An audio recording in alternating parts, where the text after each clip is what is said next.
You said this morning in the panel that Comic-Con last year was when you guys really realized the scope of this, right? Yes, definitely. And so what's it like coming back for you now? Because this time you know going in what it's all about. Right, you do. You know that we're going to go in there and, lose our hearing. I mean, it's great. I'm really excited, and I'm actually excited to go in there and, see all of our fans. Any crazy fan stories you can tell us?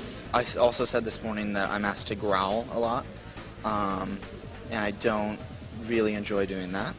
Not so much. So yeah, I just tell people to wait for the movie to see me growl. Did you come to Comic-Con last year, or is this your first Comic-Con? This is my first Comic-Con, and I wasn't even here just to observe, but I heard Rochelle was on the panel last year, and she was kind of briefing me on how crazy it is. Taylor said on the panel this morning, at Comic-Con last year, they really realized how big this thing was. They had no idea going in. What did they tell you to prep you for this experience? Well, Rochelle was like, keep your sentences short, because if Rob moves, they'll start screaming, so they won't be able to hear you anyways. And, just to try and kind of take it in stride, because I heard it's so loud that you can't even hear yourself think. But I think we're just all kind of have fun with it. That's the main thing. If we think about it too much, we're going to get nervous and start stuttering and stammering. So everyone's just kind of have fun with it. They're all here. They all love you. So it's nothing but love, which is good. We're going to get a couple clips of Italy. I know you weren't in Italy. Were you jealous you didn't get to join these guys on set? I heard some fun stories that they had in Italy. So yeah, a little bit. We didn't get to go to Italy. We were just in the cold Pacific Northwest.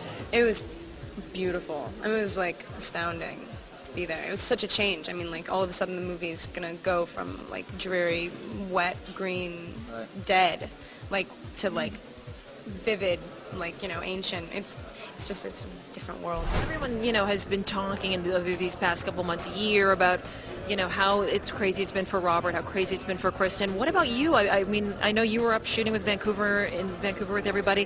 What was that experience like for you and all the paparazzi that followed you guys?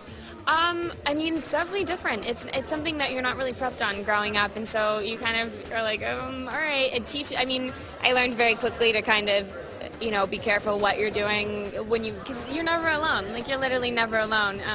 So it makes it a little difficult. You're always kind of looking over your shoulder, but I'm taking it in stride. It's fun. I figure it's better for people that care who you are than not. What's it like for you guys to drop into Comic-Con? You're off working on other projects. You're working on the Joan Jett movie, and you're sort of pulled out of that and back into Bella momentarily. What's that like? It's the weirdest thing, because I got off work last night at 9 o'clock, and I got here at 1:30 in the morning. It's bizarre. It's sort of easy for me to slip in and out of this mode because I have to do it all the time, and I've been doing it for close to 2 years. So it's sort of second nature, but it's. I sort of wish I could have finished completely. I don't like to interrupt, the flow of organic, impulsive filmmaking.